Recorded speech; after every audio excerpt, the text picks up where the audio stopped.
Hello, hello. Just going to give it a few more seconds as participants trickle into the webinar.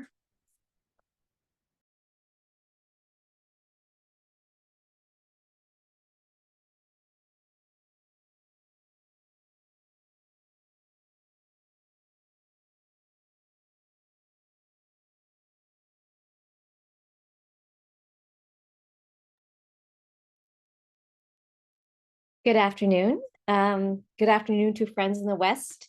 Good evening to friends in the East. This is a photo of the 2023 cohort at their first retreat together in 2023. And this could be you in August. My name is Loretta Chang. I am a senior scholar advisor with the Loran Scholars Foundation.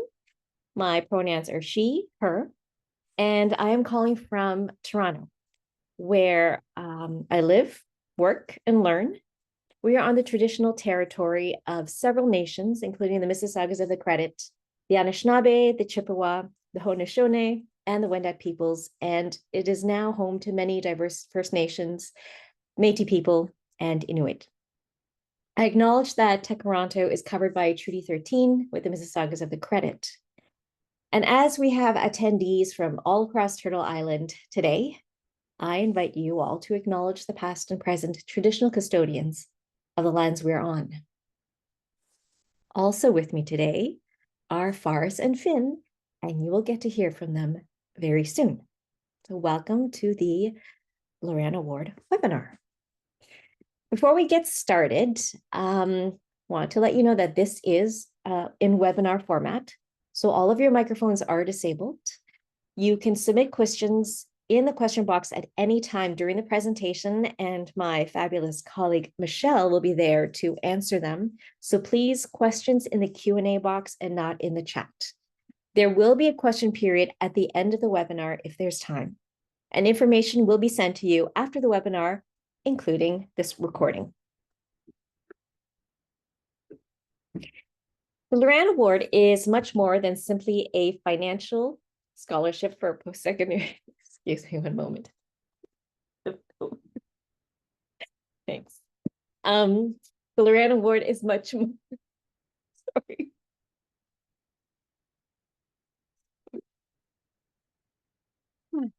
Thank you.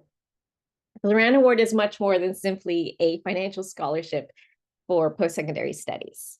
It's an opportunity to build critical skills and capacity for leadership, to expand horizons. I need to ask my daughter to leave. I'm sorry, let me go here. Okay. It's an opportunity for young people to expand horizons by taking on new challenges and exploring diverse experiences, and to join a community of purpose-driven peers who are committed to leaving the world better than they found it. It's a lot of words to say this is a long-term investment focused on helping someone see their potential to make a difference, supported by and connected to a network of other leaders with integrity. Loran believes that Canada needs unconventional leaders in every sector, so it looks for well-rounded young people who demonstrate strength of character, commitment to service in the community, and leadership potential. Over the past 34 years, the foundation has invested almost $58 million on more than 3,200 students. But that amount isn't just given by some Mr. or Mrs. Loran, but rather hundreds and hundreds of donors from across the country who also believe in the work we do and want to give high potential youth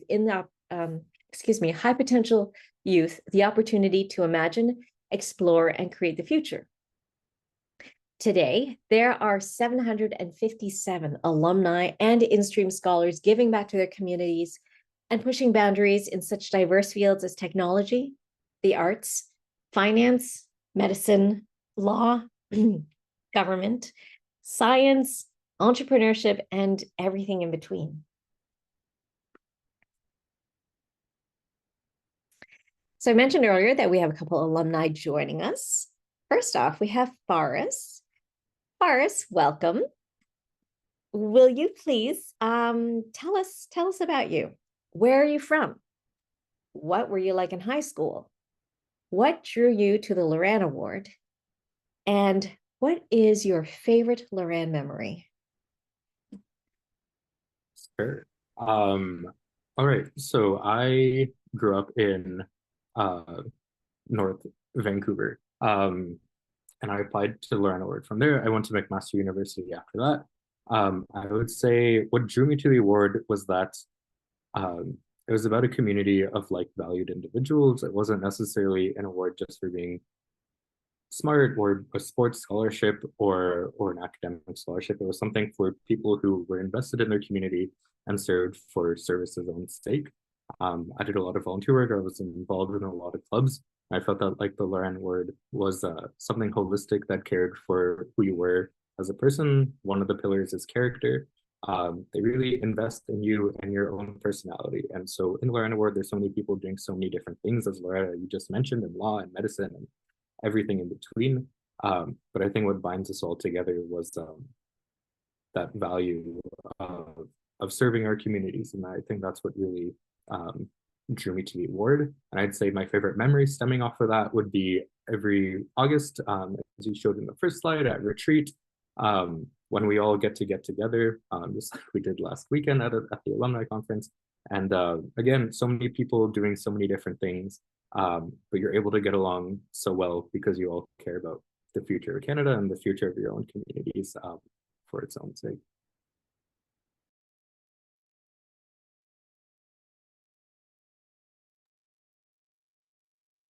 Thank you. And next we have Finn. Finn, same questions. Where are you from? What were you like in high school? What drew you to the Loran Award? Awesome. Yep. Thanks, Loretta. So I was born and raised in Morden, a smaller rural community in southern Manitoba, and was lucky to be selected as Loran Scholar and afforded the opportunity to go out west to Vancouver, where I studied at UBC, and I graduated with a Bachelor of Science degree in Natural Resources Conservation there. And I'm now living in Calgary, Alberta. I'm focused on sustainability and ESG, working as a environmental consultant. I think when I think back to high school, Loretta, my interests were quite broad. I was on sports teams, sang in choir, was quite involved on the academic student council side of things as well. So I think what drew me most to the Loran Award was the value that it puts in those elements of character, of service, of leadership, of being a well-rounded person and student. So as opposed to being, like Forrest mentioned, your standard sports or academic scholarship, but really focused on those elements that make you as a person, your involvement in the community, and how you interact with your peers. So I think that's what drew me to it. And to build on your point, Forrest, my favorite Loran memory. Really hard to pick one, but I think ultimately it's the Loran people that is my favorite thing. The connections and the community that I've built with my Loran peers and alumni is really special to me. So that's definitely my favorite part about the scholarship. That's really heartwarming to hear. Thanks. The selection of a Loran Scholar is unique in both its attention to a young person's character and the comprehensiveness of the Loran selection process. Loran believes in looking beyond a student's transcript to find evidence of integrity, grit, compassion, determination, and resilience, recognizing that these are better indicators of a young person's overall potential. Each Loran Scholar has been assessed both on paper and in person by 13 people. And the right fit for the award goes both ways. It's very much a program, something you actively participate in and contribute to for years, rather than a one-time award to recognize achievements. The expectations of the award should excite you, though being nervous about them is also okay. We truly care to get to know you, your interests, why you do what you do, and what you care about. Now back to Finn and Faris. What would you say are some common characteristics of your fellow Loran Scholars? Sure, I can hop in here, Loretta. I think what makes Loran so intriguing is that all the scholars are incredibly unique and different and passionate about so many different things. But when I think about my peers, I guess, and kind of elements that are similar, I think that intrinsic drive or motivation is kind of present within all of us to create change in our communities that we surround ourselves with. And meaningful change and impact with the people that we're involved with. So I think that's kind of the biggest similarity between all of us, is that motivation to create change and a lasting impact in the communities that we choose to surround ourselves with. I don't know, Faris, if you want to build on that, maybe. Yeah, for sure. I mean, not much to add. Definitely agree with everything Finn said. Loran Scholars do a variety of different things, but we all came from a variety of different places from across the country, from coast to coast to coast. And so we're all passionate about different things, but we all, I feel like, care about the places we came from. And not only that, but the places that we end up. So many of us don't live at home anymore. Both me and Finn don't. But we still care about the places that we ended up in. And we're always constantly looking at those gaps that might exist in the places we are and kind of thinking, how can we make this better? How can we mobilize community? How can we get together to make something better? And challenging kind of the status quo. And that's why I really like, again, getting together with Loran Scholars, because that's the kind of discussions that you have for better, for worse. But yeah, just a very service-oriented kind of mindset. It's really great to hear from both of you that this motivation to affect positive change hasn't gone away. Thank you. So as mentioned earlier, the award is more than just money to pay for things. There is a financial component, mostly so we can provide scholars with the resources required to keep them available for meaningfully contributing to their communities and fully participating in the Loran program. Before we dive into the elements of the program that make it the only one of its kind in Canada, here are some highlights of what the Loran Award entails. The Loran Award includes an annual stipend. Scholars receive an annual stipend of $12,000 with funds available in the first year for individuals where first-year university residence costs for basic room and meal plan exceed $12,000. There's also a tuition waiver of up to $12,000 annually provided by our university partners. There is one-on-one mentorship with a local leader. There's a summer experiential learning program in 3 different sectors where your work can take place nationally and/or globally. There is also membership in a values-driven, diverse community, orientation experience, annual retreat, events, national network, and a lifelong community. This award is renewable for up to 4 years or 8 academic terms.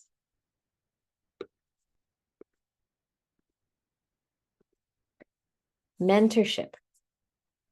Each scholar is matched with a leader in their university city for a multi-year mentoring relationship. Loran mentors are people who embody the values of Loran and encourage our scholars to do the same. They are business people, community leaders, and experts in their fields, and they commit to sharing their experiences and networks with scholars over their undergraduate years. We recognize that mentorship can come in many forms and encourage all scholars to engage in conversations with others who can provide insight, advice on topics in their academic and career interests. Potential Loran mentors are identified and recruited by Loran. We go through a matching process for each student, which includes a questionnaire and conversations between scholar, mentor, and staff to confirm a suitable match together. We also facilitate connections beyond mentorship, including alumni summer coaching, fourth-year transition conversations, and conversations with upper years in a program or university of interest. So Faris and Finley, will you please tell the group more about your experience with your Loran mentor and how mentorship has showed up for you in different ways during your undergraduate years? Yeah, for sure. So when I was getting matched with my mentor, Loran asked me, some questions of myself because they're trying to find a good personality match. And I knew that I didn't really want someone in business because I wasn't really interested in the financial world. So Loran being Loran, matched me with the CEO of a chamber of commerce, which is directly involved in the day-to-day business activity of the city. So he was the president and CEO of the Chamber of Commerce of Hamilton. I was like, all right, cool. I wasn't really happy about it. And then it turned out to be the best decision I ever did, because my mentor is now one of my best friends. We're constantly chatting. I've known him since 2017 when I got the award and started McMaster. However many years it's been since then, we still see each other at least once a month. And it kind of developed into I guess we always had a more personal relationship rather than, a super formal or professional one, which is kind of something I also preferred. Mentorship can range so differently depending on your personalities and who you are. But I think the biggest aspect of mentorship was just having someone on the ground when you got to a new city in Canada. I came from Vancouver. I was all of a sudden in Hamilton, didn't really know anyone there, but had a leader in the place, someone emerged in the everyday life of the place to kind of show me around. And so he's still constantly one of the people I go to for advice. Now that I've gained a little bit more life experience, he sometimes comes to me for advice. We've done really weird things. I helped him with a campaign. We milked cows together at one point, which I love that story. And at this point now, I'll just go to his house and have dinner with him because I'm super close with his family. Again, not everyone's relationship might be that personal. Some might be more professional. Sometimes you might have to go through an assistant. But the real value of mentorship, rather than just opening networks or kind of having a professional side of things, is really, for me at least, was having someone on the ground that you could talk to, which is something not really offered to so many other people when I move across the country. So I think that's really what mentorship meant for me. Yeah, really well said, Faris. And echo that piece in terms of my mentorship relationship with my Loran mentor being much more than just that advisory perspective. But I know the mentorship relationships look really different across all of our peers in the Loran community. But yeah, my mentor and I would often do walks with her dog in Pacific Spirit Park. So a very, very casual interaction. We'd see each other about once a month and started off very informal.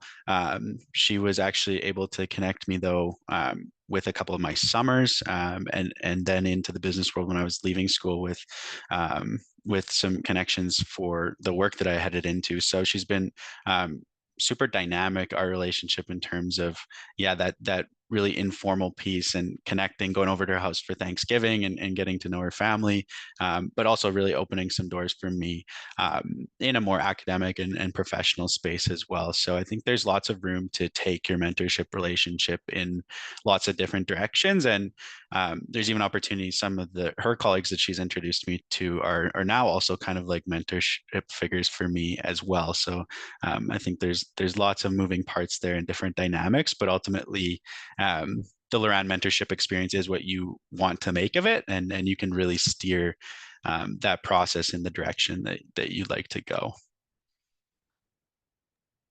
Thank you. Now on to the Summer Experiential Learning Program. For Loran Scholars, summer academic breaks represent opportunities for some of the most synergistic and transformational learning experiences for the university careers. Assisted by our extensive network and up to $14,000 in funding, students enrich their studies by building practical skills and experience in the professional world to which they will one day contribute. Whether spent in Canada or abroad, the Summer Experiential Learning Program is designed to provide scholars with greater breadth and understanding of the interactions and intersections between the private, public, and not-for-profit sectors, and the role each plays within the local, national, and global community. During public policy summers, scholars apply research and analysis skills to the process of effecting policy change and creation in private, government, and not-for-profit settings. For enterprise summers, they contribute to the mission and goals of a for-profit environment. And rounding out the trifecta, scholars gain programming and service experience in not-for-profit summers as part of a not-for-profit or a non-governmental organization. Here in this photo, we have Anna Irwin, who was completing her community summer, her not-for-profit summer in Nunavut in 2023. Finley and Faris, will you please share a bit about your summers and the value you found in them? Yeah, I can start with this one, Loretta. My Loran summers were incredibly instrumental in hindsight in shaping kind of the direction I went through my university journey and even entering into the professional workspace. But my first summer was I chose to do my community development summer, and I worked with the Vava'u Environmental Protection Association on the small island of Tonga in the South Pacific. And I worked on implementing special management fishery areas there, writing government policy in English for the government of Tonga. It was a super, super cool opportunity and really kind of opened my eyes to the conservation space and ocean science, and was the direction I kind of took my classes moving into second year university. My second summer I chose to do was my enterprise summer. I worked for a company called Pure HM Technologies as a leak survey technician. So really different from my first summer, but also still kind of within the environment, energy, renewable space. Gained exposure to the energy landscape and what kind of working in that could look like for a private enterprise.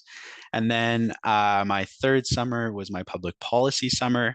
And I worked for the International Sustainable Campus Network, and I worked on processes for information exchange amongst different universities, higher education organizations, and kind of learned that I really liked aspects of consulting work and looked to kind of steer my career that way coming out of my summer. So I don't think there was a rhyme or a reason as I was going through my summers to picking certain ones, but they've really kind of shaped my experiences and kind of where I've headed in my early career here. Over to you, Faris. Yeah, my first summer, I was up in Whitehorse, working for the Yukon Conservation Society, so an ENGO, helping them consult the territorial government to create a Wetlands Protection Act. So that was public policy. My second one was community development, which was in Singapore, working at the Humanitarian Organization for Migration Economics, so helping support migrant workers deal with salary abuse, exploitation claims. And then my third summer, which was over COVID, I worked remotely for a childcare technology company called Hi Mama. It's now called Lilio, which was basically an app that daycares could use. And I was in the marketing team. So three very, very different summers focused on very, very different things. And I think that's was definitely a blessing because we often think of these three sectors kind of as silos, but as I've now entered the working force and I worked at a few different places, you realize that sectors aren't really sectors. It's kind of like a big mesh and a big blend. And if you're able to speak the language of the way they do things in the private sector compared to the not-for-profit sector, compared to the government, if you're able to speak all three of those, you're in a pretty good place. So I think that was the biggest takeaway that I took from these three very, very different summers in very, very different places and very, very different subjects.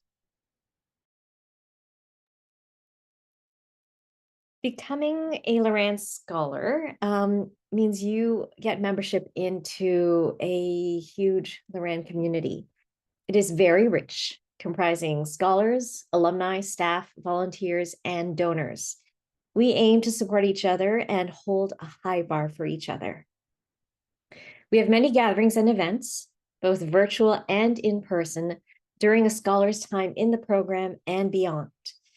Community is at the heart of Loran's work. And from day one, Loran Scholars join a supportive community that shares a commitment to service and leadership, and they inspire each other to reach their potential and boldly tackle challenges. They work together. So Faris and Finn, you both talked about the value of community and of the people being your favorite part of the Loran experience. Is there anything else that you'd like to add here about that? Yeah, the Loran community is comprised of many, many individuals, many of which are alumni, but there's also many volunteers, supporters of the program, mentors of the program. So I think being a Loran, part of the Loran community doesn't necessarily mean that you won the award when you were in high school. It means that you share the same values, and you're contributing to the success and the potential of future Canadians, and you're invested in that. So I'll give the example that just this last weekend, there was a conference that happens every 4 years, brought many Loran alumni together. Wasn't just Loran alumni there was staff, there was volunteers, etc. And it was just the perfect place to connect, share ideas. And you always feel kind of tired after conferences, but every Loran event, there's always a certain type of energy that you feel when everyone's kind of invested in the same movement as you. And again, everyone is kind of in that service-oriented space. So I think being part of that lifelong community, having benefited so much from that lifelong community, now again, feeling like I have a little bit of life experience that I can give back to the Loran community, it's very much a cycle. It's not just take the money and run kind of deal. It's something that supports you for your 4 years. It is something that you actively want to keep contributing to well after you graduated. So I think the key word in this slide is very much lifelong, and there are many ways you can contribute to it, but yeah, I don't see Loran going very far from me anytime soon, even though I graduated from undergrad many years ago. Very well said, Faris, and I'll keep it short because I don't have too much to add on that, other than really the value of that community is just so special and incredible.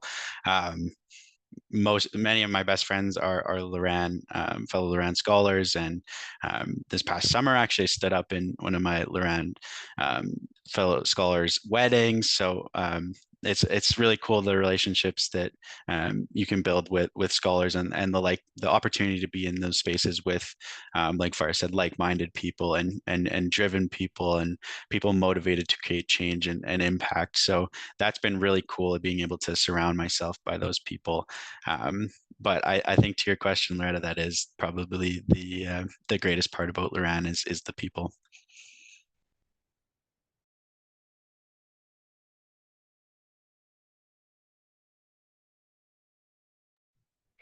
So where can a Loran Scholar go to school? The Loran Award is tenable at any of our 25 partner universities. And a very common question is, do we have to move away from home? Loran Scholars are strongly encouraged to go to university in a new part of the country. This provides a chance for scholars to exercise independence, spread their wings, discover new communities, serve new groups of people, and gain respect for different regions of Canada. But ultimately, this is the scholar's decision. Scholars are welcome to study in French or in English. And did you know that there are French options outside of Quebec? On this list, we have the University of Alberta's Campus Saint-Jean in Edmonton, Glendon campus at York University in Toronto, and the University of Ottawa. You still need to apply and be accepted, but you need not to have applied to university before you submit your application.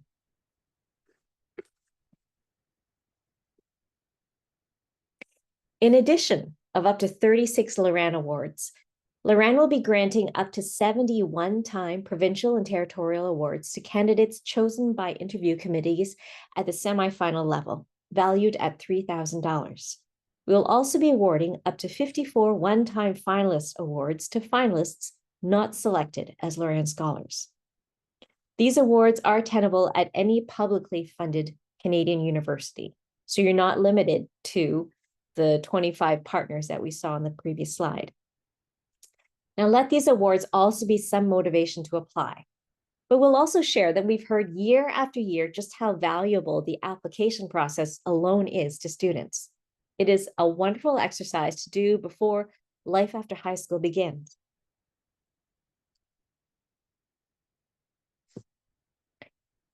Eligibility requirements. So students who graduated in 2024 who are currently taking gap year are eligible to apply. But most applicants are expected to be graduating from high school or cégep in 2025. You must present a minimum cumulative average of 85% or an R score of 29 in Quebec. So 85% is the general minimum. Loran looks more at the overall pattern. Marks are an eligibility criteria, but not a selection criteria. So if you're unsure whether or not you meet the eligibility criteria with respect to marks, just apply anyway. You must be academically strong, but not straight A's across the board. And once you meet this mark, it doesn't matter if you have 86% or 98%. Loran's criteria is evidence of character, commitment to community service, and leadership potential. To be eligible, you must also hold Canadian citizenship or permanent residence status. And permanent residence must be granted by the Loran application deadline of October 15th. And this is because the tuition fees provided by our partners must be domestic fees. You must also be born between January 1st, 2003 and September 1st, 2009. So how do you apply? Number one, learn more about the award. And you're doing that right now. Step 2, start your application. It is October 2nd, and I can't emphasize enough, be sure to give yourself and your referee plenty of time to complete each part. So visit, if you haven't already, apply.loranscholar.ca to begin your application. You'll have the opportunity to work on your application in sections, saving as you go. The application is made up of a variety of short answer questions, 4 essays, no longer than 350-word responses. As well, we want to share the questions we ask are just so we can get to know you, get the right context of you. And so you know, you will complete your interview process in the same language, English or French, the same language that you chose to write your application. Your reference should also be written in the same language. Step 3, your referee can be someone from school or from outside of school. So it could be a teacher, could be a youth group leader, a coach, a faith leader, an employer. Your referee cannot be a friend or family member. It's recommended that you give your referee a heads up to this request, as well as giving them plenty of time to complete their reference for you before the deadline. As soon as you enter your contact info into the application, they will be emailed the form. So start your application now. Previously, and I read this in the Q&A, referees had a shorter window. They did not receive their portion until the applicant's portion was completed, but this year it's changed so that referees will have much more time to get this part filled out. Your referees will be asked to complete a few questions about you, plus write a reference letter no longer than 250 words. So start thinking about who can best speak to your potential to do great things. Number 4, submit your application. And number 5, track your progress. You are responsible for ensuring that your reference is completed on time. You can check on the status of your reference in the application dashboard, which you'll see after your application has been submitted and on the same login portal. Back to our alumni, Faris and Finn. Let's go back to 2016. Can you share more about your application process? How did you go about doing it? Did you do it all at once? Did you do it in pieces? Who did you choose to be your referee and why? Yeah, sure. I remember choosing my grade 10 science teacher.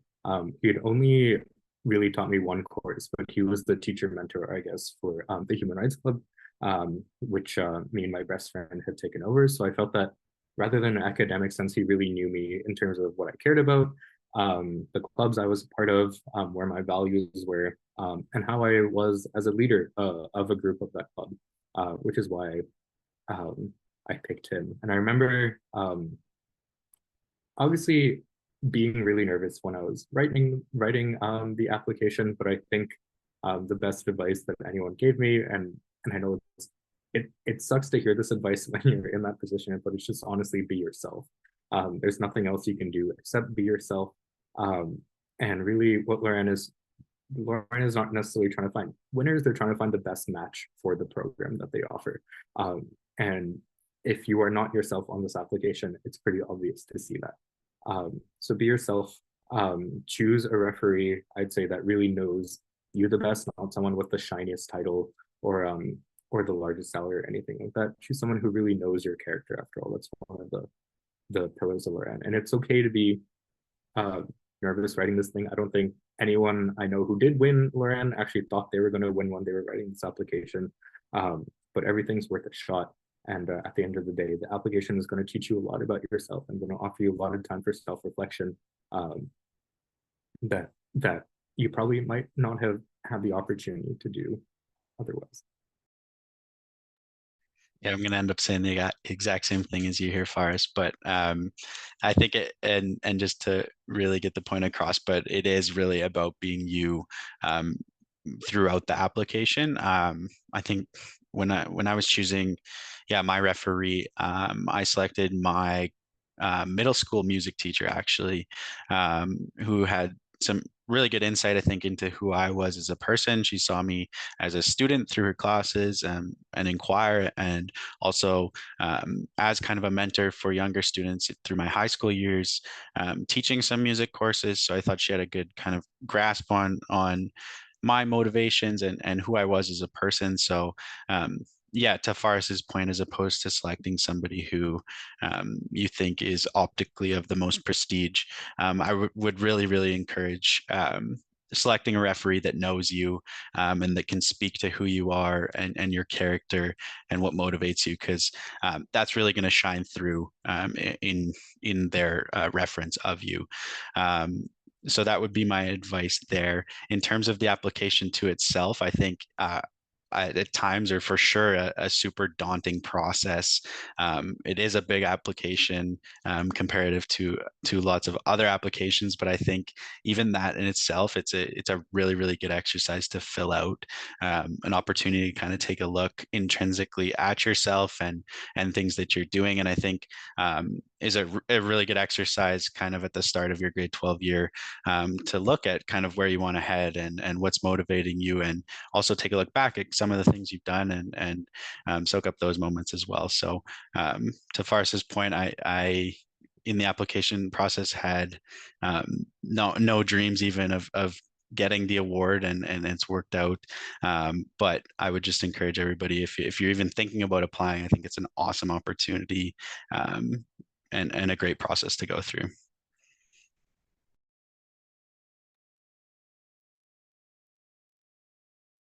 So Faris and Finn have both answered the question that we get asked most frequently.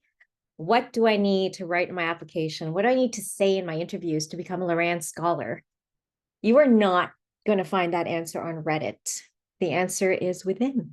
I know it's cheesy. So Loran's application and interview process is so comprehensive and individualized that there is no one way to become a Loran Scholar. We are not cookie cutter in our process. Our best advice, Faris's best advice, Finn's best advice, is to just be yourself. So we encourage you to say what you really feel, not what you think we want to hear. And really, don't be afraid to use your own voice and be true to you. So as you know, applications are now open. Visit the website on the slide to begin your application if you haven't already. After this webinar, just go to the site, give it a shot, bet on yourself. The deadline, again, is October 15th, 2024, 8 p.m. Eastern Time. That is 5 p.m. Pacific Time and 9:30 p.m. Newfoundland and Labrador Time. But do not wait until 1 minute before the hour to hit submit. Your application, including your reference, must be completed and submitted before that time. Late applications or references will not be accepted. So again, do not wait until the last minute to press submit, and do let your referees know that too, because ideally they will have completed their portion days before the deadline. So what happens next after applications close? Approximately 500 shortlisted candidates will be asked to submit a supplementary video so we can learn more about the applicant before the semifinals. And then, if selected as semifinalists, candidates will participate in online interviews via Zoom and will be given at least a week's notice before their for their day of interviews. We'll work with students who need support in getting internet connectivity, and if we're unsuccessful, they'll be interviewed by phone. Then during December, 90 semifinalists who have distinguished themselves will be invited to participate in national selections, which will take place in Toronto in February 2025. Costs to attend are covered by Loran. Our rigorous selections process recognizes that our candidates come from a diversity of backgrounds, each with different opportunities and challenges. We recruit selection volunteers from a variety of sectors, experiences, and careers who are demonstrating in their own lives the very values we look for in our scholars. By the time a Loran Scholar is selected, they have been interviewed or assessed by up to 13 different people from all different backgrounds. Now I'm going to open up the floor to Finn and Forrest to offer additional advice and insights. Perhaps you could share any doubts you may have had about whether or not to apply. And what might you advise someone besides being yourself? What other advice would you give to a student who's interested in applying? Yeah, it's a good question, Loretta, and I think we've kind of been touching on it over the last few slides here. The be yourself, and I know Faris and I both mentioned kind of that doubts element. I think that's really common amongst all of the Loran scholars in our community is kind of that humbleness, I guess, and doubts of getting the award. I think, like I mentioned, it's a super daunting process. It's a big application, and not to discount that, but with that, I think, like I said before, a really, really good opportunity to reflect and to put yourself out there. Like Loretta always says, bet on yourself.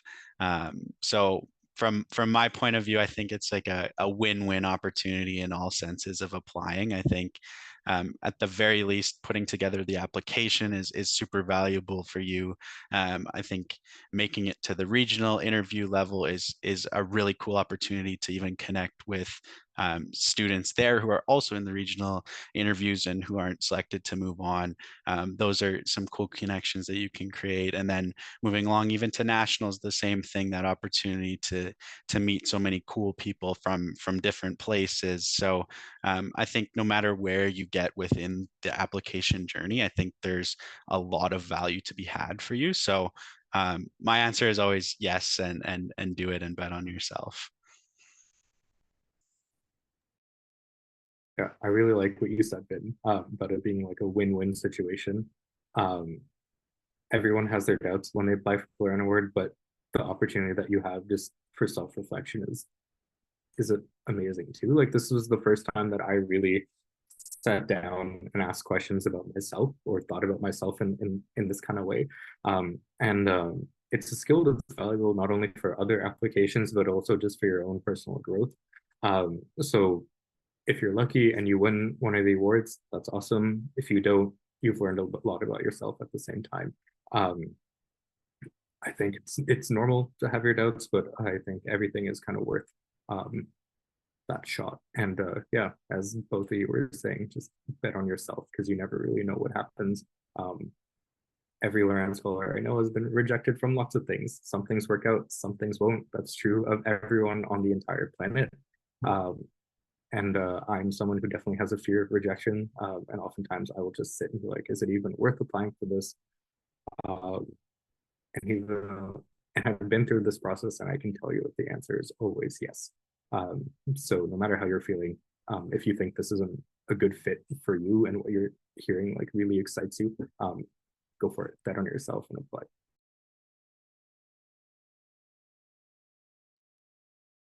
Thank you so much. Now I'm gonna go over to Michelle, who's been managing the Q&A box. Were there any selections related questions that you wanted to highlight for the group? Yes, there have been a lot of questions about the reference portion of the application. So I just wanted to clarify some of those questions. I know there's still questions coming in and I haven't gotten to everything yet.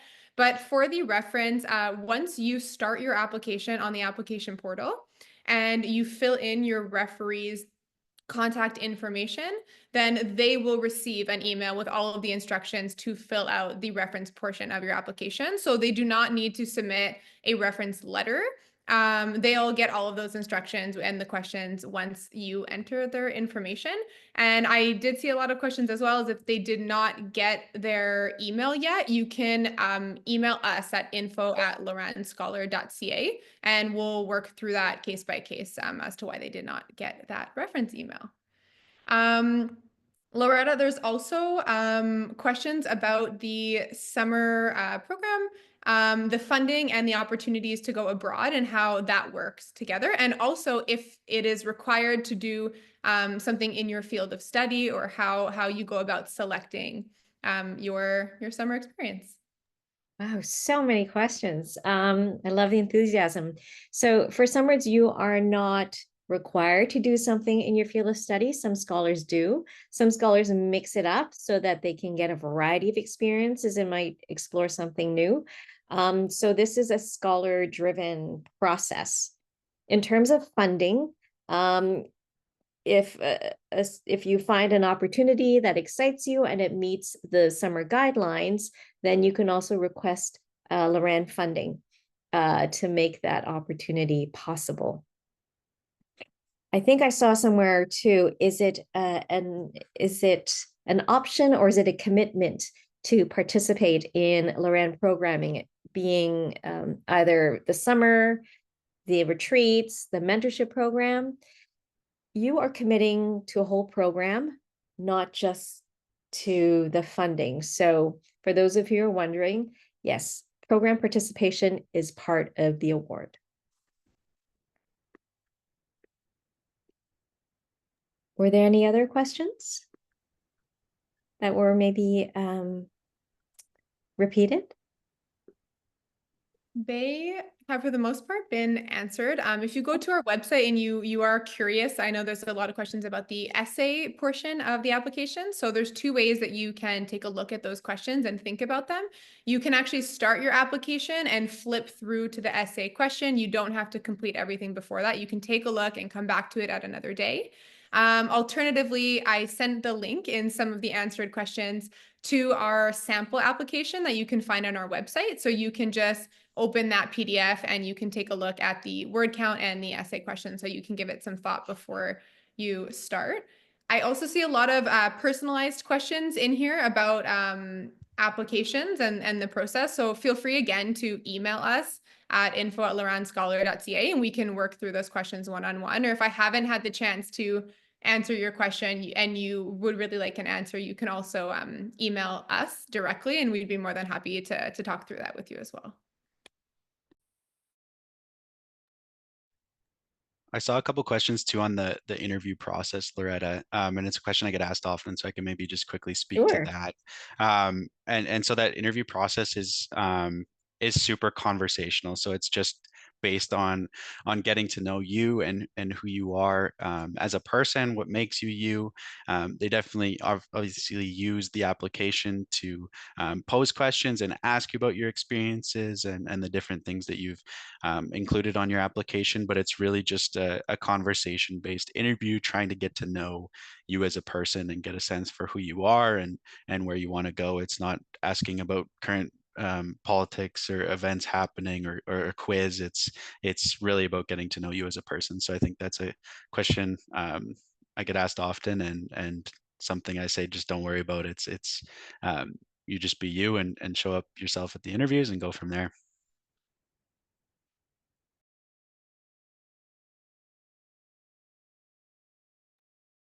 Yeah, there's really nothing you can prepare for the interviews. You just go in, be yourself, have a cool conversation with someone you probably never would have met otherwise, and just kind of have fun meeting other people who are in the same shoes as you, equally nervous. And that's kind of a comforting thing because there's so many of you, but you're all in the same boat.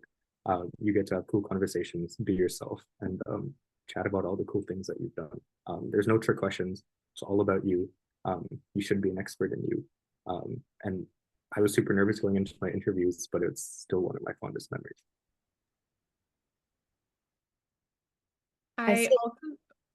Sorry, go ahead. I also see a lot of thumbs up around the question in the About You section. If you need to have concrete facts, you have 5 things to list, and it can be anything about you that's not captured elsewhere in the application. We just really want to get to know you, so it doesn't have to be something like concrete, as you were saying in the question. It's really anything that you want us to know about you. If you are an expert baker, that counts as a fact. So really just feel free to have fun with that section. And Michelle, what's national selections? What is the event like? Is it a weekend? Is it a day? I can speak to that one. So for national selections, we invite 90 finalists out to Toronto for a 4-day weekend. And it's a 4-day weekend that's combined of interviews that you'll have, but also a lot of opportunity to connect with alumni, current in-stream scholars, as well as your fellow finalists. So there's a lot of fun through the weekend, even though it is a weekend of interviews.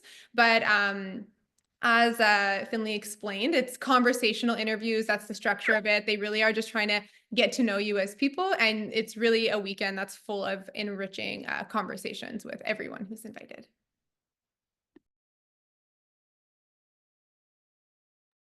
I saw an earlier question to Finn and Fars. What are you doing now?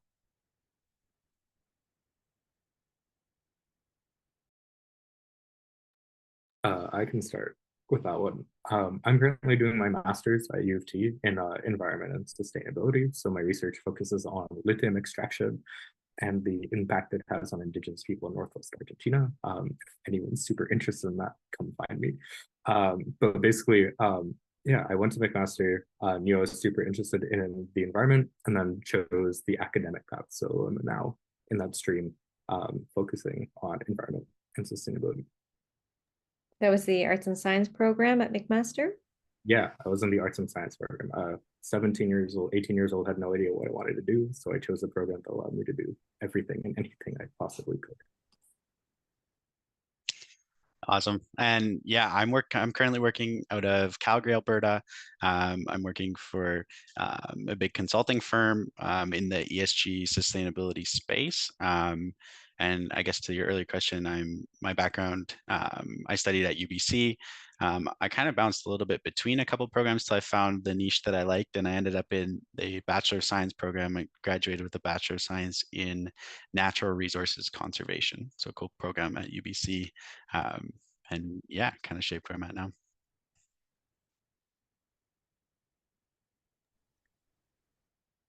There is another question that has come up a lot of times about living in residence. So it is required in your first year of university to live in the residence, but that does not necessarily mean that you have to go out of province. I think Loretta spoke to this a little bit earlier, but it's not a requirement to leave your province, though we do encourage it. But you do have to live in residence in your first year of university.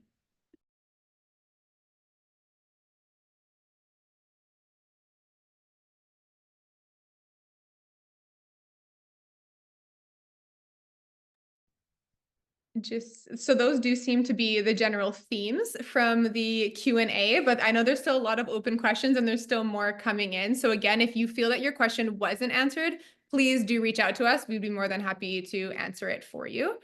And this webinar is also recorded and will be sent to everyone tomorrow. All right. Well, thank you everyone for joining us this afternoon, this evening. Thank you to Fars and Finn and Michelle and Danielle. Yeah, good luck with your application, and hopefully we will see you in February. Have a good night.